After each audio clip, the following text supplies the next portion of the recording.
Thank you, Derek. How do you do, everybody? See. Well, first things first, I use the slides to remind me where I am, so I need a reminder. I need to say thank you to USC Aphasia Lab for inviting me to speak. And I make that first point because now you know who you can blame when you've heard it. It's all their fault, in other words. Secondly, thank you, USC Aphasia Lab, for all that you do for us in the brain injury stroke community. It's great that you have your program that you do, because we need people like you and groups like you, organizations like you, to keep researching what it takes to recover from a brain injury or a stroke. And we're very grateful for the tireless work that you do.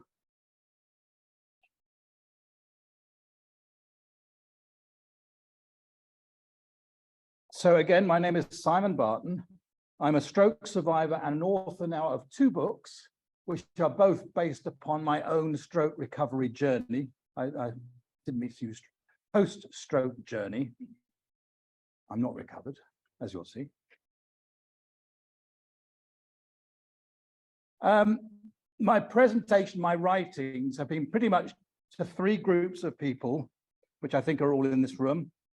Us in the brain that have had a brain injury or a stroke.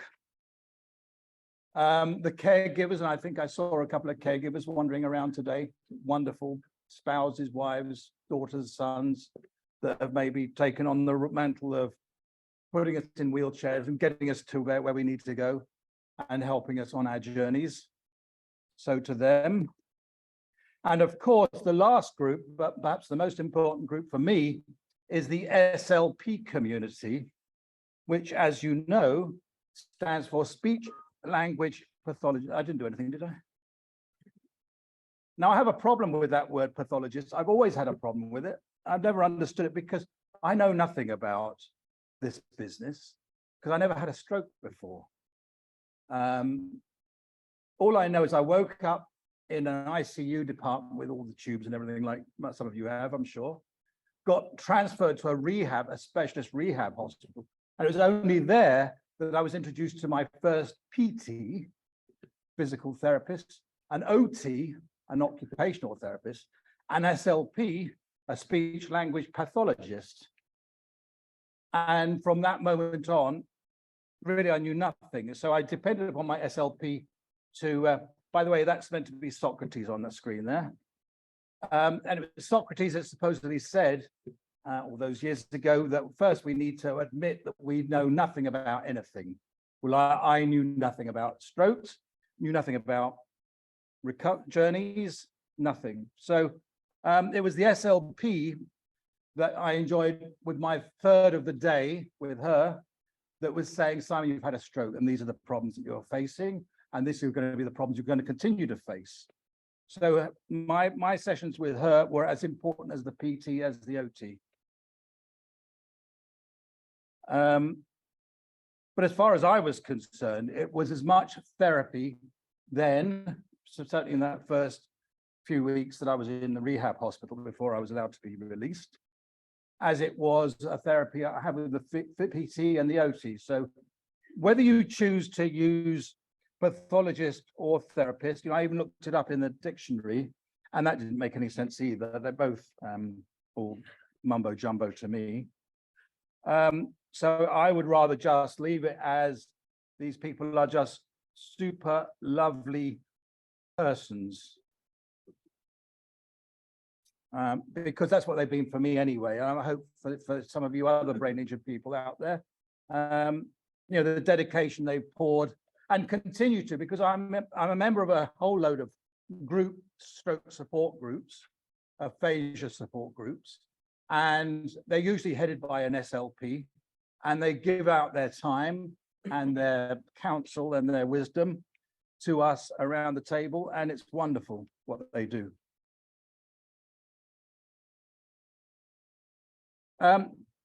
I was going to start with 2 questions on this topic. Well, first of all, can I just have a show of hands as to how many people in this room have had something to do or know somebody or had a close association somebody that have either survived a stroke or a brain injury?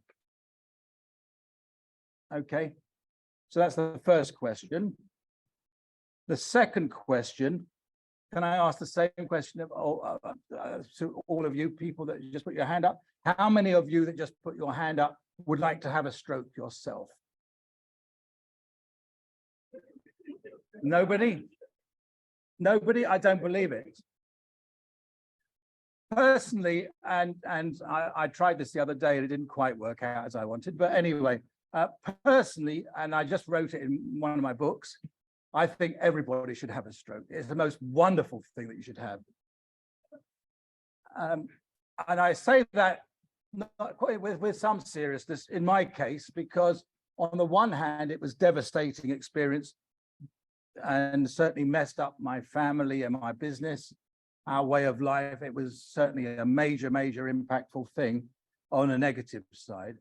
But on the other hand, we get to relive and be reborn, which is a wonderful thing. And we get a chance to maybe do it better the next time than we did when we started the first time round, in my case. And we'll see if you think the same at the end. I also wanted to put in this side note, which I only put in last night. I do not have aphasia, or I did not have aphasia. I had my stroke, brain injury was on the right side of my brain. So my speech center, I think they call it, Broca's area and the other one, Wernicke's area, whatever it is, that were untouched from the damage, brain damage. So I was fortunate I didn't have aphasia, like some of the others, some of you guys I know that are here had. But that said, I did have the good fortune that my first SLP founded a charity organization in Raleigh, just outside of Raleigh, a place called Cary, North Carolina, which is in the Triangle Park of North Carolina, where I was born and raised, as you can tell. She encouraged me to go to the aphasia charity that she supported or founded. And that was the best thing that ever happened to me, because I get to meet with other brain injured people, but left brain injured people who had the added burden of losing their speech, which just inspired me and motivated me even more, because we all go through a period of woe is me, it's the end of the world. But there's always somebody, if you look around, that's struggling maybe a little bit harder. And in the brain injury, I think it's definitely harder on the left side of the brain than it is on the right side that I had. So it was great for me to, and plus the fact that those people were going through the same physical issues that I was. They just had the added complication of communication challenges. But seeing how they battled them and worked their way through it was wonderful.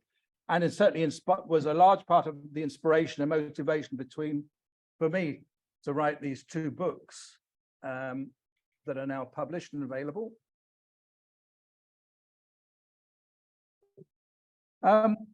And on the second book, I wrote a poem about aphasia, which I'm going to read to you now, if I may, since it's appropriate. "'Twas lucky the brain injury was to my right, causing hemisphere, all this stuff on the left here, and issues with sight. But normalcy, whilst challenging, was still within reach. I had not the burden of losing my speech. Those less blessed with damage to the left have communication abilities bereft. But with love, care, and specialist assistance, lots of patience and tons of perseverance, the speech that they yearn will one day return."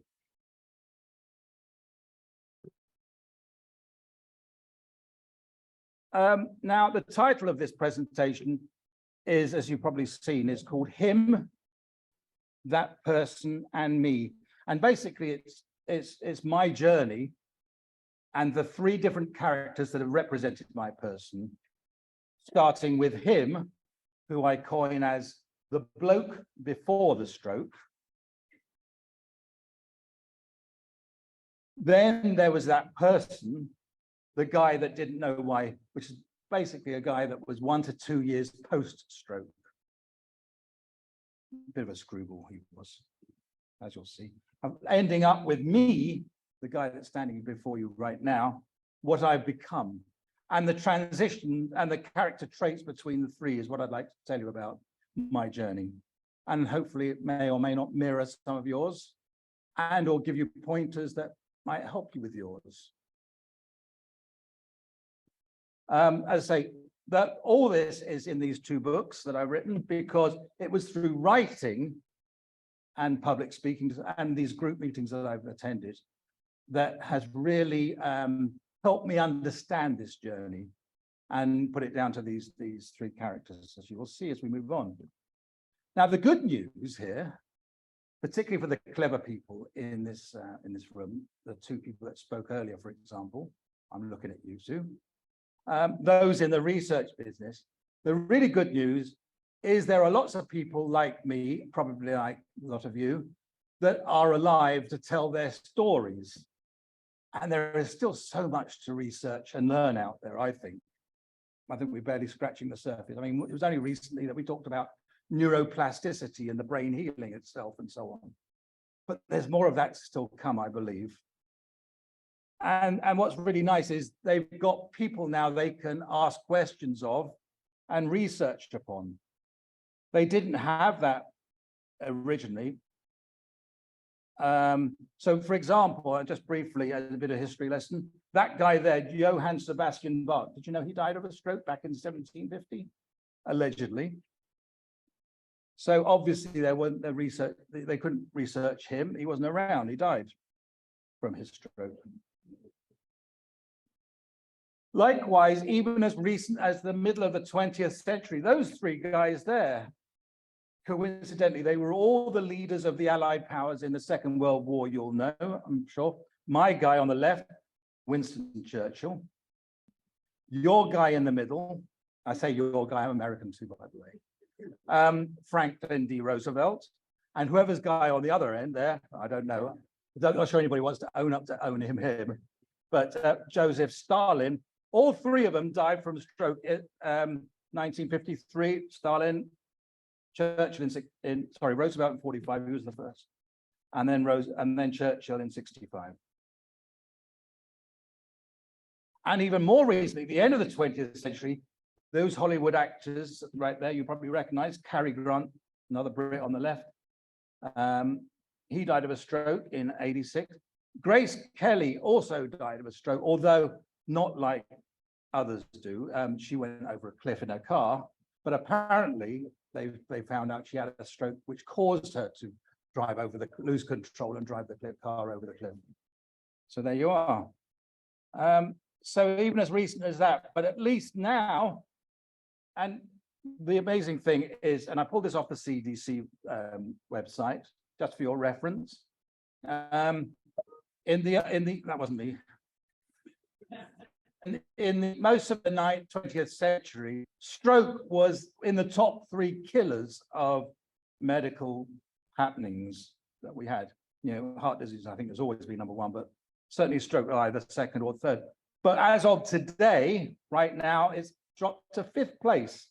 So again, through research and the wonderful work that our doctors and scientists have done, in my case, I think the drug TPA, because I was an ischemic stroke, they managed to bust that clot that was stopping the blood flow to my brain. They got me in hospital quick. You know, we've heard the term, what's the term? FAST. You know, getting which is all about facial droop, arm loss, and getting you to the emergency room really quickly. All that stuff has helped us get treatment quicker to allow us to survive. And as you can see, we are now it's now survivable, which is a great thing.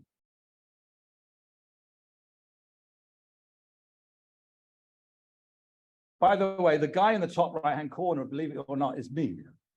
And I say believe it or not because he's got a little bit more hair than I have. But and now you'll notice that I'm wearing exactly the same outfit as him. The reason for that is because my illustrator of my first book had a photograph of when I came out of the hospital the first time, and this was the exact get-up that I was wearing. And so the books, both books, have that same character on appearing through various cartoony like caricatures and in the illustrations of the poems and so on. So I kept him, and he's going to wink at you every time I change the slide. And the only incorrect thing about that image is that he's holding his left hand up, and that guy can't hold his left hand up. He can do it with the right hand. That's a mirror image. Okay, so we're starting with him, the bloke for the show. Well, he, by the way, I think that there's missing some apologies in this thing. I don't know where they went. I thought it was on an earlier slide. I had a couple of apologies I needed to make, disclaimers I called them in the original slide. First, as you can tell, I don't speak the same language as you do. George Bernard Shaw, who was a famous playwright, you might remember he wrote Pygmalion and that sort of stuff, said that England and America are separated by a common language. I can tell you that's absolutely true. I have had nothing but trouble since '94 when I moved here in my language problems with you guys. Usually because we have different terms, but also because I say things that I shouldn't. And it's even worse now that I've had the stroke, because I've lost all my filters, which is the other apology I need to make. If you're easily offended, you might want to leave, because again, the worst thing that an SLP could ever tell me is, Simon, you need to be careful. You've lost all your filters, because now I have a medical excuse from a medical professional to be rude. And it's a wonderful thing, because I could just come out and say it. And then I get to say after I've offended you, it's not me. It was a stroke. I know for a fact, because an SLP professional told me that I was going to be like that. So it's a fact. It's a medical fact. What can I say? So that was the other apology I needed to make. So anyway, getting back to him, the other apology I was meant to say was, sorry, I have to. I struggle keeping it in the third person. The first two characters are meant to be in the past, long gone. So, and of course it is me. And I keep saying, rubbing into he studied and practiced design and manufacturing. It was mechanical design and manufacturing engineering, actually, in England when he was there. Before a job opportunity had him, his wife, and his children moved to Raleigh, Durham in 1994. And yes, I had really lots of hair there. That's me on the right there, waving profusely. And one of my three kids, I think the other two are in the loo. So yes, back in 1994. He did very well in those first few years, 94 to 2000, designing and developing a lot of products and technologies, gaining lots of patents. He was really on a roll. And it was those patents that he sold that, believe it or not, helped put his kids through college, because he didn't know that you actually had to pay for college. Seriously, he was at the bar with a mate of his having a pint when his mate said, "So how's it going, Simon? Got your kids all sorted out with college costs and all that?" And he said, "What?" He had no idea that you had to pay money to send your kids to college. Really, he was that clueless, because we never thought about that sort of stuff back in England. You know, they just went off and did their thing. I know I never did anything. So there you go. But it also, not only did it help put his kids through college, but it also gave him the seed money to start up his own business in 2007, his own engineering design company, which was doing very well. And because they were very settled and very happy, in January 2011, he put his hand over here to Mr. Barack Obama at the time and said, "I do." When he had to agree to be a US citizen and follow all the wonderful rules and cultural laws and stuff that you have over here. So there you are. He and his wife, two of the kids stayed on green cards, although they've now started their process going through through naturalization as well. The other one went with us as well. But 2012 started the beginning of the end here. The business was struggling. He was trying to grow business too quick. And with any business that's growing very fast, too fast, usually cash is the problem. And he was running out of money pretty quickly. And he was on the phone, in fact, at the time with the Bank of America lady, Deborah was her name. And by the way, you know how they say this call will be recorded? Bollocks, it's not. And I say that because after the event, I was so interested to hear me slurring away like I obviously was when I collapsed on the phone, when he collapsed on the phone. Sorry, I'm putting it back into the first person. That he wanted to find out, could he get the tape of that conversation? And they don't keep the tapes. No, we don't have any tapes. So sadly, he never got to hear himself sound like a guy having a brain injury. And so in 2013, he was impacted by a major right hemisphere ischemic, a blood clot caused stroke. In fact, May the 22nd will be my 10th anniversary. How good is that? And I'm still vertical. So continuing on with him, I decided that just for fits and giggles, I would create a little self-study. So this is not peer-reviewed, doctor. And all you clever academics out there. This is just a personal opinion based upon the characters of this guy, him, and then I'll compare it with that person, guy in the middle of before he came me, to see how it changed. And so that I wasn't deceiving myself, I actually asked my wife to also contribute, because typically, you know, when it comes to debonair and wonderful, obviously I'm going to put my highest score on that. But my wife said, "Oh no, you're not. You were never that. You were never that type of person." And she said, "Yes, you were a bastard," or whatever. Yeah, at least you get a little bit more honesty with your wife. Whereas you tend to try to sort of squeeze in a few. Anyways, you can see on the bottom there, I based the score that I would put against these characters, character traits you're going to see, based on whether I was like that much, or he was like that much, or hardly at all. Scoring between 0 to 100. So very simple to follow. So adventurous. Well, obviously, you know, he started up his own business. He was going to be the greatest businessman since Trump. No, I nearly said that. Again, filters, right? Ambitious. Yes, he was very ambitious. So he's, you know, the scores are reasonably up there.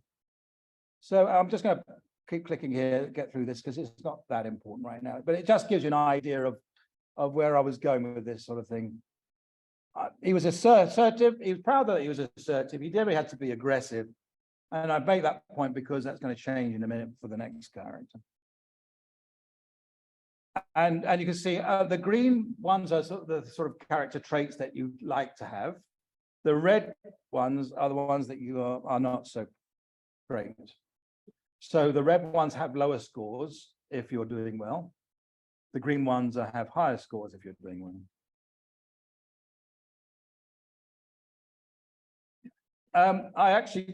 That volatile, being a volatile character was not that was another one of my wives. She said, "You did have a temper when you were running your own business before the stroke. You did."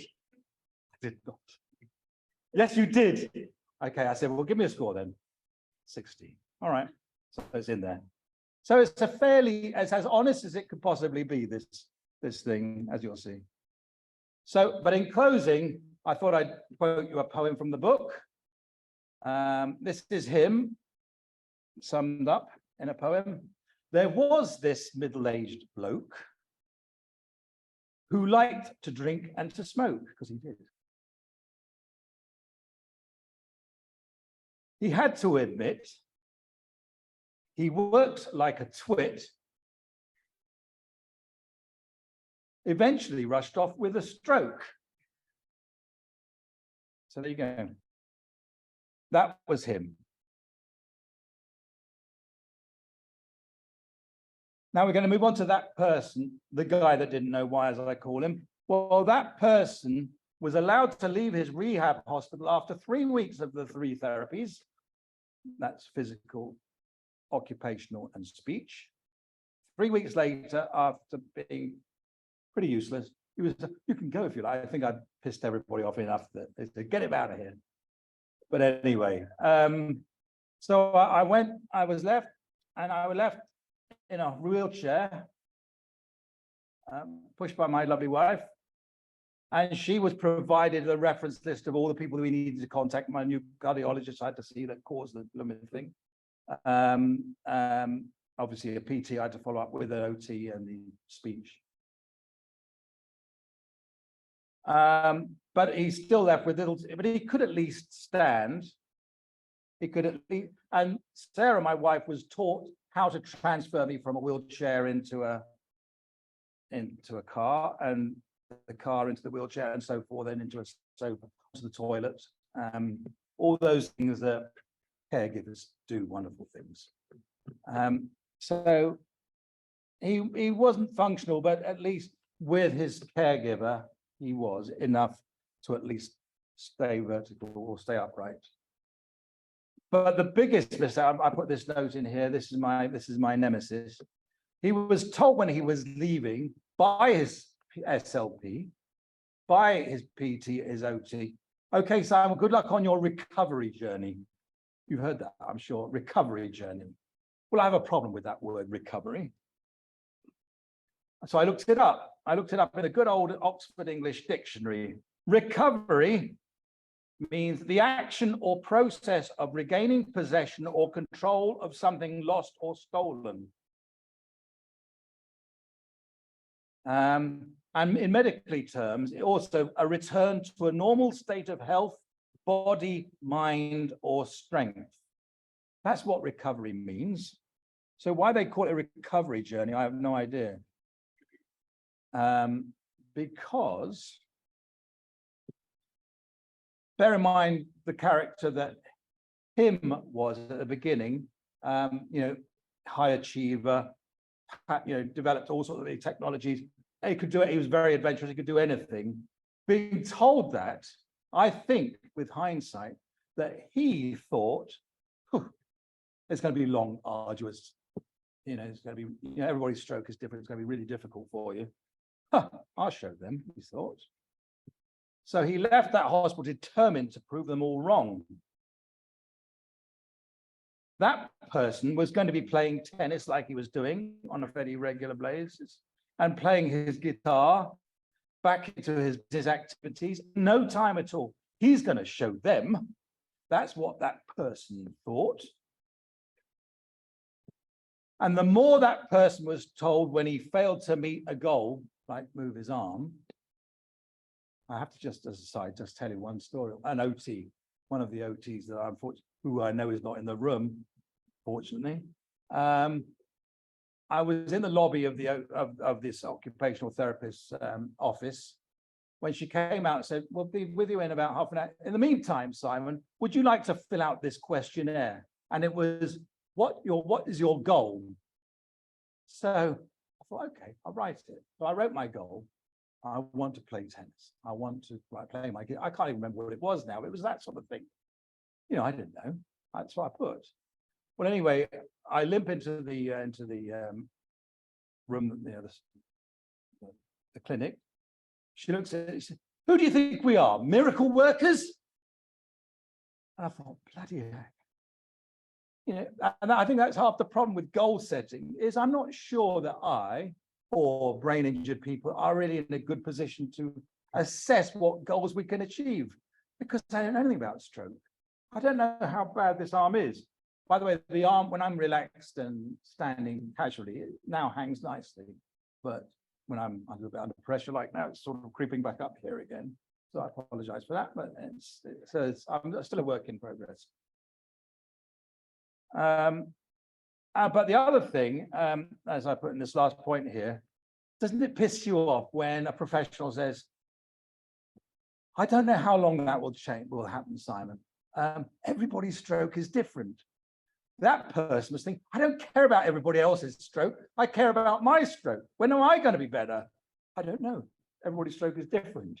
That's all you ever got was everybody's stroke, which took me a whole book to realize that it was absolutely true what they were saying.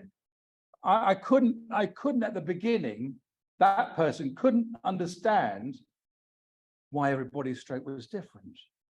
You know, it's surely it's like you break your leg, yeah? It breaks, you're inconvenienced, it fixes, and you carry on where you were. Isn't that what happens with a stroke?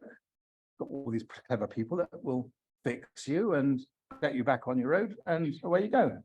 That's what that person thought. I think from the moment that he left the rehab hospital, thinking that he was going to be on a recovery journey. So with each failure to meet a goal, that person became more and more objectionable and unreasonable, more intolerant of anyone, more demanding of everyone. That person was self-destructing and nobody could get through to him.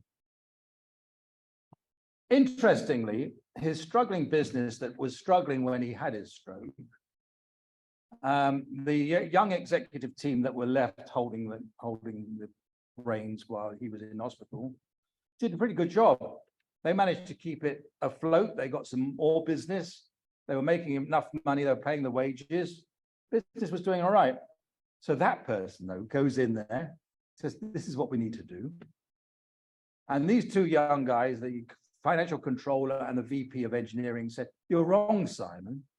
You're wrong, that person.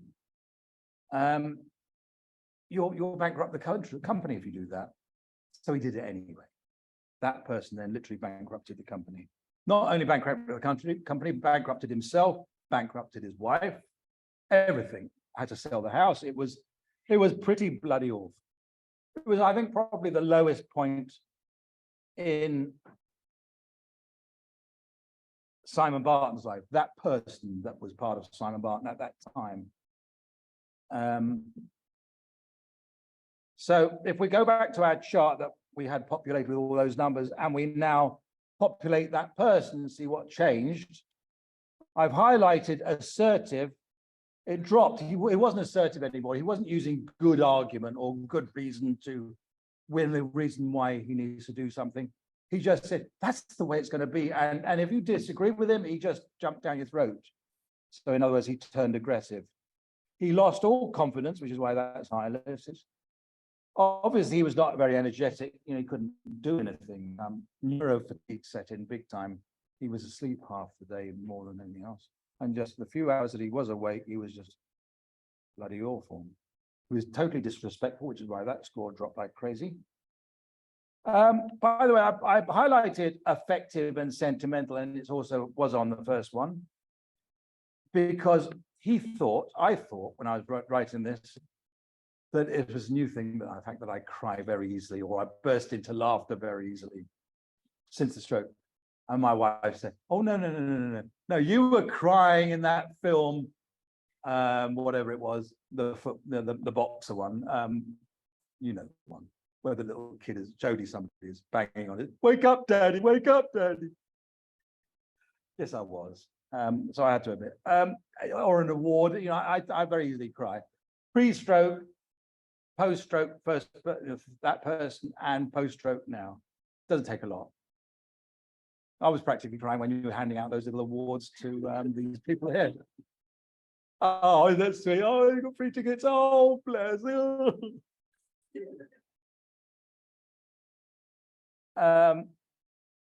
He became introvert. Although he didn't have aphasia, he still had communication challenges, that person. In a group setting, for example, he had really difficulty when to speak without interrupting, being rude. And to remain on topic. It was really hard. So he found it easy just to shut up and be quiet in the background. So there's a whole loads of things where the scores have gone up in the negatives and down in the positives sides of this character trait. But finishing this guy off, this poem actually, which is in the book, which I think sums him up, was actually inspired by an SLP who said, when she knew I was writing this book about poem, she said, see if you can write something on COVID. And I said, sure, I can do that. And it coincided with this guy at the time thinking, well, what can I write that can get in COVID? And as you'll see, When It Rains, it's called, and sums up that person, I think, admirably. Just when you thought it couldn't get worse, one thing after another, unable to reverse. Convinced I was given a terrible curse, a sinner's sentence I was obliged to disperse. The business was failing, nothing went right. Downturn prevailing, couldn't muster the fight. Every bank said we were not worth the loan. My staff all left and I was on my own. And that's when the stroke hit and left us penniless. My best dog died and my wife got up and left. She said, it's just the way it is. These things are sent to try us. When someone I never met goes and gives me a virus. But there is another last in this particular, and I think this is the transition point. There is no point in dwelling, feeling sad and forlorn. No point in telling, I wish I wasn't born. No words expelling hate and pouring scorn. I'll just file it in the past and wait a bright new dawn. So that got rid of that person. Now we move to me, this guy here. 10 years post, well, 10 years next month, but still making the most. And by the way, just being here is therapy for me. And so again, I thank you for that. Sorry for this. For you, that you didn't need to be here. You could have been doing something a lot better, I'm sure. Well, with too many missed goals, that person had made me miserable. And I was not very proud of myself. I became frustrated, angry, and just simply not a nice person to others. Others I care about, my wife, my children, my work colleagues. You know, that was just not nice. That person was awful. So maybe the answer through my writing I found was maybe I should change the goals from those that are outside my control. You know, it's easy for me to say, well, I want to play a guitar again. But if the connection between that side of the brain and this part of the arm isn't going to be mended, there's nothing I can do about that. So what's the point in making it a goal? That's out of my control. Just accept, you know, you played it, you did well. You know, you played tennis, you did well. Played golf, you did all right. Did all these things. Those are just things that you used to do. But what do you want to have moving forward? I mean, what is life after all? I found that character on Google. I thought, I got to have it. I'm going to have him on my friend. Basically, be happy.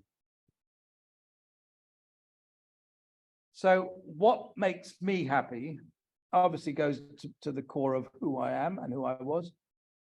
Except by discarding all those activities that were beyond my capability. Let's face it, I wasn't going to be an astronaut before, but that didn't make me disappointed. I couldn't be an astronaut in the future. I'll go through this life happy not being an astronaut. So why make that a goal? Don't set goals that just are unrealistic. But expand those areas that are within my capacity.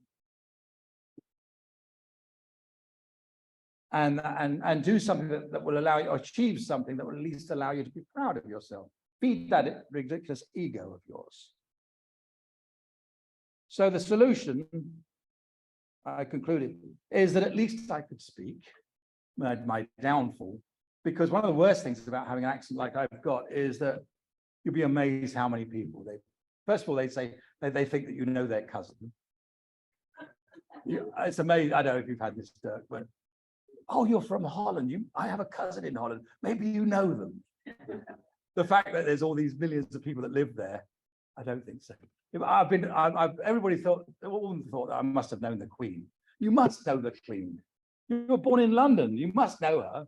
8 million people live in London. I promise you, they all don't know the Queen. That was when she was alive, of course. Bless her. So at least you've retained some. But the other negative of speaking with an accent like this is that some people actually think you're intelligent. Seriously, it's true. I see you nodding your head over there. Yes, it's true, and it's not. But you do get away with things. I can be rude, and they say, "Oh, isn't it quaint?" How they say it like that over there.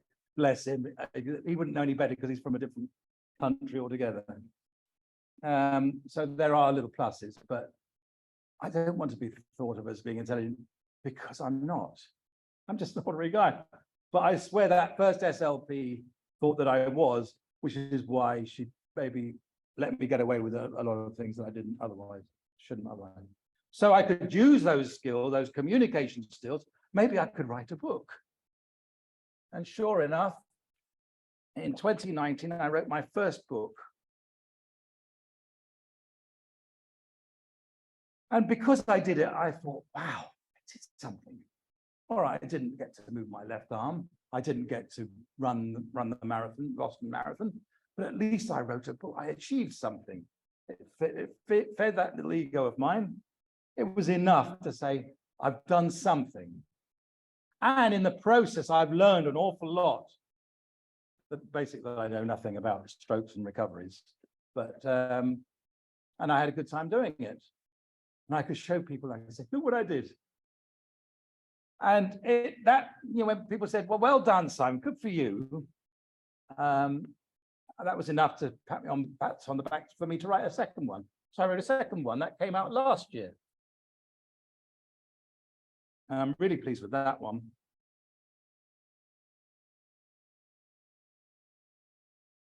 And then, after writing those books, now he speaks with funny accents, and he wrote a couple of books.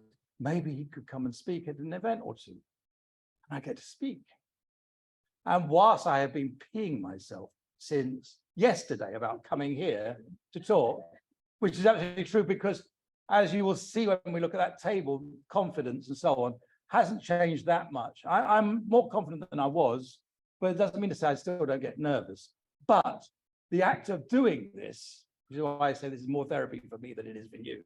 The act of when I get in my car, I'm going to feel like 7 feet tall, even though it was hell doing it. Seriously, but so it's true. And I did a public speaking thing last week. I shall be doing another one probably in July. In fact, I've been invited to Italy, Rome. Can you believe that? Ooh, the Dementia Society in Rome, which is a little bit too far to the other side than that I want to go. But anyway, and one in Boston in November, which I shall look forward to doing as well. And these are all big pats on the back for my recovery, and it's made me a much happier, better off person. Now, if I hadn't had the stroke, I wouldn't be like this. I'd be still trying to make the money work in my little business, trying to develop new products and technologies better than the other guy. Bash, bash, bash. Probably wouldn't see the family that I love to see. You know, I haven't got time for Sunday rest. I've got to go and do work, which was the very first guy, him. Work, work, work, work, work, always work. It's probably one of the reasons why he had a stroke. In fact, he drank and smoked with a couple of other issues, but certainly work, stress, all those nasty things were not good things. Whereas this guy now, he's doing things, not massive things, but little things, enough that make him happy. So I wrote a little poem that's in the book, which I wanted to read you. It's not the conclusion of this guy, but I think it's a really big part of what I have said and that I believe to be is acceptance. You know, shit happens, man, isn't it? How you recover is your decision. A target too far may lead to derision. Be realistic with your assessment. Your recovery goals will become your investment. You are not who you are today. Those days are past. Stop wishing your life away. Time goes so fast. It might be surprising, but you have lots of wealth. There's much you can do. Start by liking your new self, which is the problem of that person. Once you accept it, much will improve. You'll become more respected with a better attitude. Frustration will wane with more room for hope. Association change that will help you to cope. So there's our wretched table again. We're now posting in the results for this guy standing before you. And I can tell you that without you having to scour every number here, that every number that I've now become is equal or better than any of the past 10 years. Equal or better, or 11 years, because him was him before the stroke, obviously, maybe a year before. But I've highlighted, nevertheless, motivation and optimism as really big numbers, 1990 there, which is equal or better than what they were when it was just him running a small business pre-stroke. And obviously certainly a lot better than that person when he was really down in the dumps and everybody was against him. So I wanted to plagiarize my hero, Winston Churchill, because he came up with some great quotes, and one particularly I wanted to use for this closing here. A massive and devastating stroke, along with seemingly a never-ending journey since, has not been the end, has not even been the beginning of the end, but perhaps now it has become the end of the beginning. Those three phrases were his, of course. The achievement of writing and publishing these two books has significantly improved my overall temperament, my overall confidence, and my motivation to be the best that I can be with what I've got.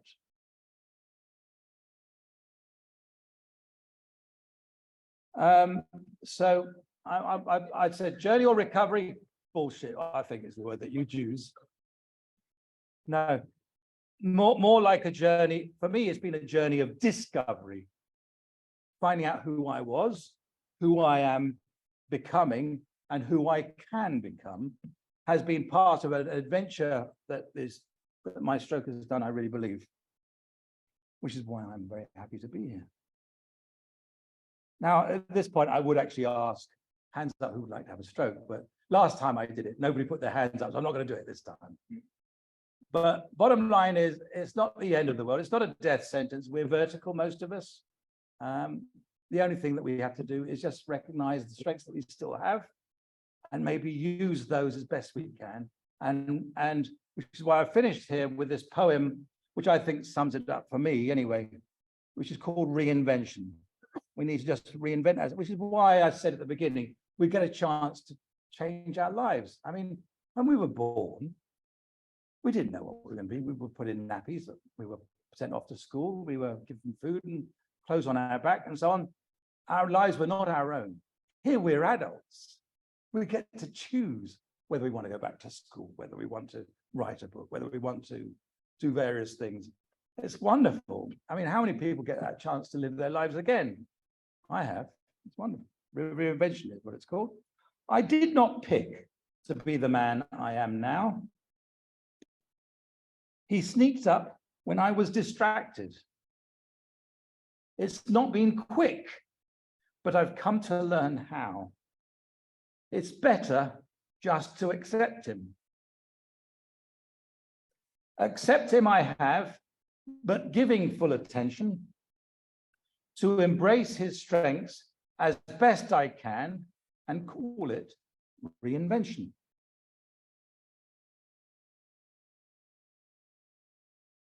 So anyway, thank you very much for hearing my story. Would anybody like to ask any questions of any kind as we close this thing up? I'm sure you want to get off. Oh, my goodness, be a customer.